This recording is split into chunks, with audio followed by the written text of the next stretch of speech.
Earlier, we were talking about people who love lotteries, and I love to play them. And occasionally it's been, I don't know how many times, where it's reached a fever pitch, where Lotto Max has gone to 60 and Lotto 649 has gone to some incredible amount, and everybody's out there buying tickets.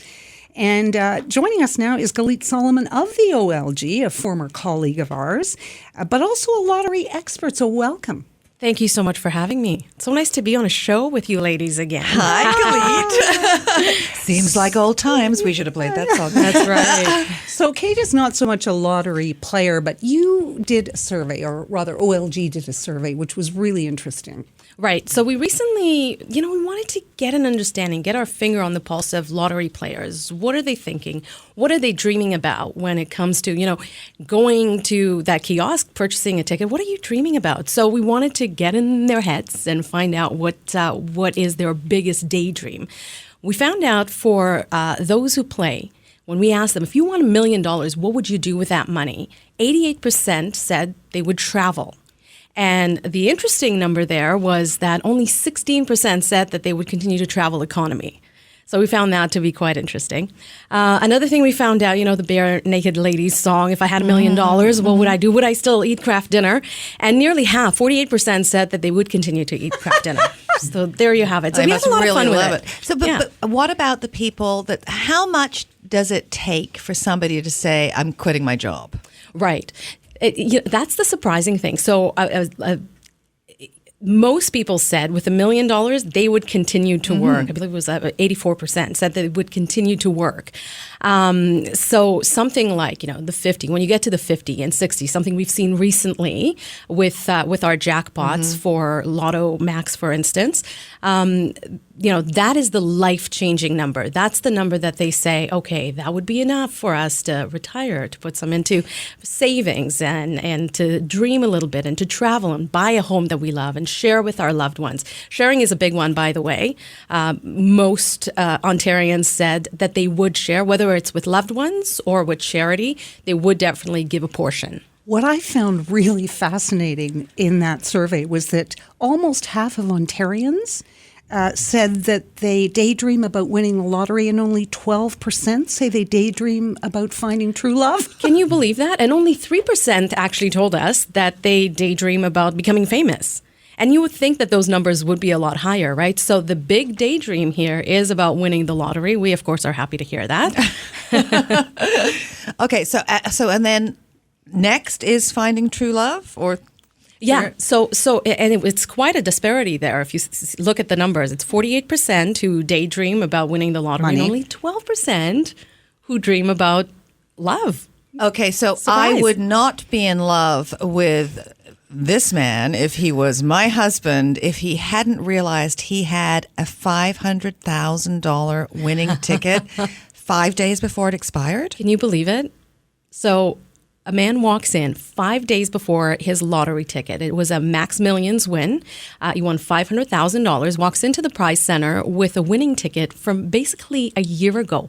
5 days to expiry, because they have a year to claim their prize before that prize goes back into the pot.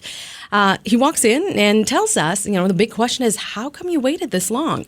So he tells us that he usually purchases his tickets, puts it into a box, and doesn't check them for months. So he purchased it in July, checked it in October, checked his tickets in October, but forgot that one. Went back in June of this year and realized he won $500,000. He's the guy that's in front of me every single week. That's right. With 190 tickets, I think, just Right. one after the other. And there's a lineup down the street. And is it a hard line? Like if someone came in the day after, is there any leeway? Would you be nice? Yeah. Obviously. We have to set a time frame, right? And then the money ends up going back with Lotto Max, Lotto 649. It ends up going back into the pot. But for the most part, obviously, if there is a pressing reason why it is that they're a day late or a couple of days late, of course, accommodations could still be made. And in that case, I want to say his wife had lost her job the year before. So this money came for them at the perfect time. It's so amazing because we're sitting here talking about jackpots of 60 million. But when we were growing up, $1 million was considered huge. You were really rich. Right. It's funny how times have changed. Right. And the cap actually went up from 50 to 60 a little over a year ago. What do you mean the cap? It used to be capped at 50 million. For lottery across Canada, and the cap went up to 60 million a little over a year ago. So how many people have won that much money? 60 million? 60 million. We've had 5 winners across Canada, or 5 winning tickets across Canada. 4 of them actually have been in Ontario, and 3 in the GTA. Now, one of the other things is that the OLG generates huge amounts of money. How much and where does that money go? Because I don't think most people know. Right. And it's a question that's, I don't think asked enough, really, because $2 billion, that's a large amount, actually goes back to the province. $1.8 billion, in fact, goes to the operations of hospitals, and many of them here, obviously, in the GTA as well.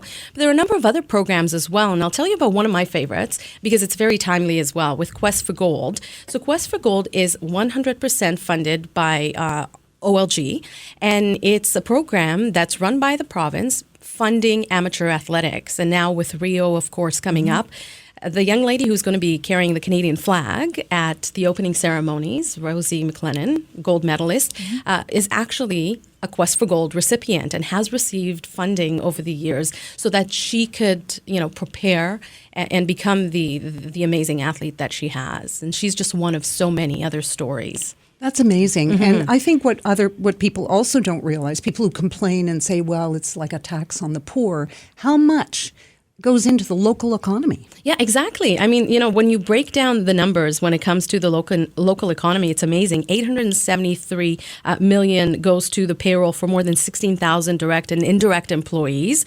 That's across the province.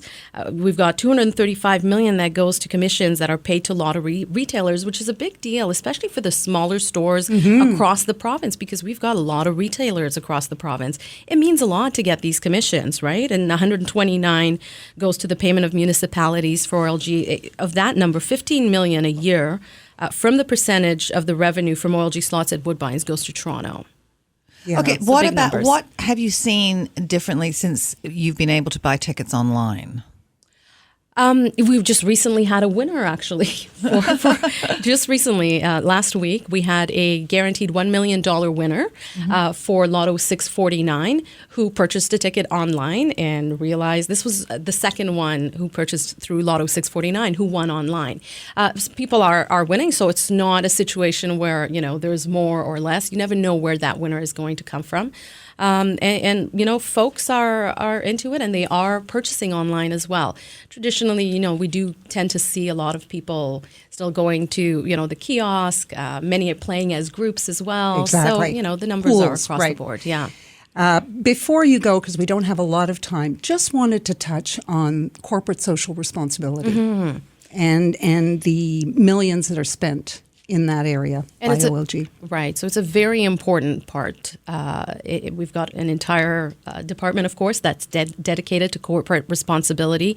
There are a number of areas that are quite important in that area.